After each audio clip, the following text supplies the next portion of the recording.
Hello guys, मैं अपने YouTube channel में आप सभी का स्वागत करती हूँ। तो आज की वीडियो में आप लोग सुनेंगे बेटी को बेटी ही रहने दो, दिल को छू लेने वाली कहानी। माँ की परछाई और पिता का ख्वाब हो तुम, कांटों के बीच खिलता हुआ गुलाब हो तुम सिर्फ बेटी नहीं, अपने माता पिता की जान हो तुम। एक बेटे का रिश्ता पिता के लिए बहुत ही खास होता है। पिता अपनी बेटे की हर ख्वाहिश पूरी करते हैं, उसे किसी चीज की कमी महसूस नहीं होने देते हैं। आइए मैं आपको ऐसे ही एक पिता और बेटी की कहानी सुनाती हूँ। मुझे विश्वास है कि आपको यह कहानी बहुत पसंद आएगी। मिस्टर राजेंद्र शर्मा पिछले 5 सालों से अपने बड़े से मकान में अपनी बेटी के साथ हंसी खुशी रह रहे थे। उनकी उम्र अब 60 को पार कर चुकी थी और बेटी प्रिया अब 28 की होने को थी। उम्र को ध्यान में रखते हुए बेटी ने उनका सारा कामकाज अपने कंधों पर ले लिया था। प्रिया अपने हर काम में बहुत अच्छी थी, जितने अच्छे से वो अपने पापा और घर और उनके कारोबार का ध्यान रखती थी और कोई शायद ही रख पाता। अगर राजेंद्र जी को कोई बेटा होता तो वह भी नहीं। इन बाप बेटी का रिश्ता बहुत ही प्यारा था। बिना बाबा के प्रिया को नहीं चलता और बिना प्रिया के उसके बाबा का किसी काम में मन नहीं लगता।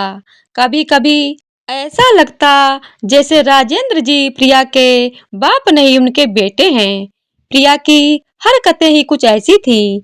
बाबा को सुबह जल्दी उठकर जबरदस्ती वॉकिंग के लिए भेजना हो या छोटे बच्चों को जैसे दवाइयाँ पिलाते हैं वैसे ही पापा की दवाइयाँ उन्हें खिलानी हो, प्रिया का बर्ताव अपने बाबा के साथ बिल्कुल वैसे ही था जैसे किसी माँ का अपने बच्चे के साथ होता है।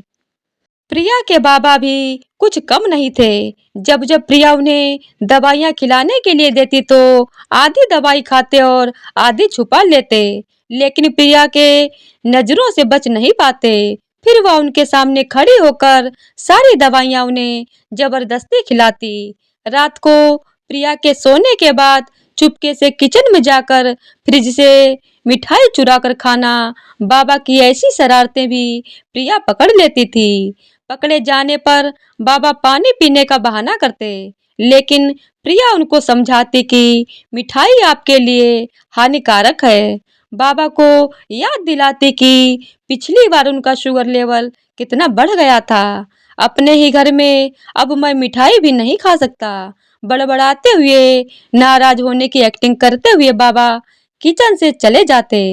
फिर प्रिया उन्हें मनाने के लिए एक मिठाई का टुकड़ा पापा के पास ले जाकर जाती और फिर वो दोनों उसे आधा आधा बांटकर खाते। दोनों के चेहरे पे बड़ी स्माइल आ जाती। बस ऐसे ही दोनों की जिंदगी हंसी खुशी कट रही थी। उनका घर बहुत बड़ा था, उसमें कई कमरे थे, लेकिन उन्होंने सोचा कि एक किराएदार रख लिया जाए। पैसों के लिए नहीं, बल्कि प्रिया के ऑफिस जाने के बाद अकेले रहे रहे राजेंद्र जी को थोड़ा सा ही सही किसी का साथ मिल जाएगा, इसीलिए जल्दी ही एक किराएदार फाइनल हो गया। उनका नाम अमर सिंह था। उम्र उनकी 50 या 51 की होगी। एग्रीमेंट पेपर बनाने के दौरान पहली बार वह राजेंद्र जी और प्रिया से मिले। उन्हें दोनों से मिलकर काफी अच्छा लगा और अब अमर सिंह अपनी बीवी के साथ राजेंद्र जी के घर पर किराएदार के तौर पर रहने लगे।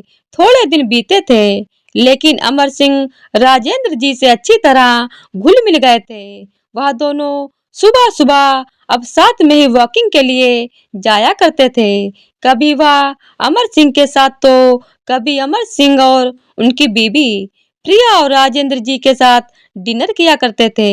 एक सुबह जॉगिंग के दौरान अमर सिंह ने कहा, आप और प्रिया अकेले ही रहते हैं, आपको तो काफी कुछ मैनेज करना पड़ता होगा। आप कैसे सब इतने अच्छे से संभाल लेते हैं? अजी मैनेज क्या करना है, मेरी होशियार बेटी के लिए यह कुछ भी नहीं है। प्रिया सब इतने अच्छे से संभाल लेती है कि मुझे किसी बात की कोई चिंता ही नहीं। राजेंद्र जी ने मुस्कुराते हुए कहा, हाँ वह तो ठीक है, लेकिन जब प्रिया ससुराल चली जाएगी तब आपके लिए यह सब मैनेज करना बड़ा मुश्किल हो जाएगा। आपका कोई बेटा अभी तो नहीं है और आप अकेले ही इतने बड़े घर में रहते हैं। अमर सिंह ने अपना विचार बताते हुए कहा। राजेंद्र जी के चेहरे के हाव भाव बदल गए। वह अमर सिंह से कुछ कहना चाहते थे लेकिन नहीं कहा और बात बदलने के लिए उनसे पूछा, खैर वो सब जाने दीजिए, आपके कितने बच्चे हैं? अमर सिंह ने छाती चौड़ी करते हुए कहा, मेरे 2 बच्चे हैं, दोनों ही लड़के हैं और दोनों ही अमेरिका रहते हैं। राजेंद्र जी को ऐसे लगा जैसे अमर सिंह उन्हें ताना मार रहे हों, लेकिन फिर भी उन्होंने कुछ नहीं कहा और वो जॉगिंग करके अपने घर लौट आए। कुछ दिन बीते, राजेंद्र जी ने अमर सिंह को अपने साथ खाने के लिए बुलाया क्योंकि अमर सिंह की पत्नी किसी काम से बाहर गई थी और वे अकेले थे। अमर सिंह, राजेंद्र जी और प्रिया डाइनिंग टेबल पर बैठकर खाना खा रहे थे। पहला निवाला खाते ही अमर सिंह ने खाने की तारीफ करते हुए कहा, प्रिया बेटा, तुमने आज खाना बहुत अच्छा बनाया है। राजेंद्र जी ने गर्व महसूस करते हुए कहा, हाँ मेरी बेटी बहुत अच्छा खाना बनाती है। अमर सिंह जी बोल पड़े, यह तो बड़ी अच्छी बात है, उसके ससुराल वाले बड़े खुश रहेंगे। प्रिया उनसे कुछ कहना चाहती थी लेकिन राजेंद्र जी ने उन्हें रोक दिया और बात बदलने के लिए प्रिया से पूछा, कारोबार कैसा चल रहा है, कोई दिक्कत तो नहीं हो रही?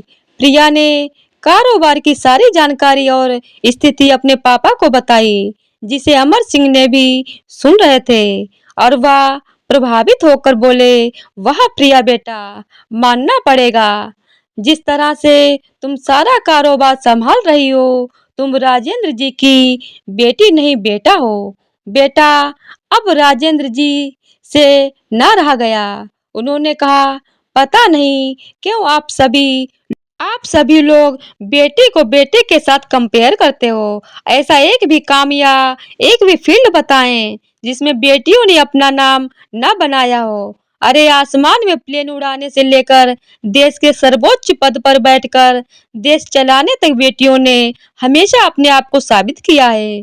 लेकिन आप जैसे लोग अभी भी उनकी तुलना बेटों से ही करते रहोगे। होते होंगे बेटे सबके लिए ज्यादा इम्पोर्टेंट, मेरे लिए तो मेरी बेटी ही सबसे बढ़कर है और मैं यह फक्र से कह सकता हूँ, जो मेरी इस बेटी ने मेरे लिए किया है, जितना प्यार मुझे दिया है, उतना दुनिया का कोई भी बेटा नहीं दे सकता। चलिए मैं आपसे ही पूछता हूँ, आपके 2 बेटे हैं, बताइए वो साल में आपसे कितनी बार मिलने आते हैं? अमर सिंह जी, दुनिया बदल चुकी है, अब आप भी बदल जाइए। बेटी को बेटी ही रहने दीजिए, उसे बेटा बनाने की कोशिश मत कीजिए।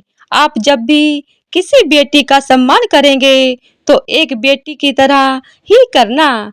ऐसा मत कहना कि तुम बेटी नहीं बेटा हो। जरूरी नहीं कि चिरागों से ही रोशन हो जहां, घर में उजाले के लिए एक बेटी ही काफी है। तो दोस्तों, आज की वीडियो अगर आप लोगों को पसंद आई हो तो वीडियो को लाइक शेयर और चैनल को सब्सक्राइब कर दीजिएगा। धन्यवाद।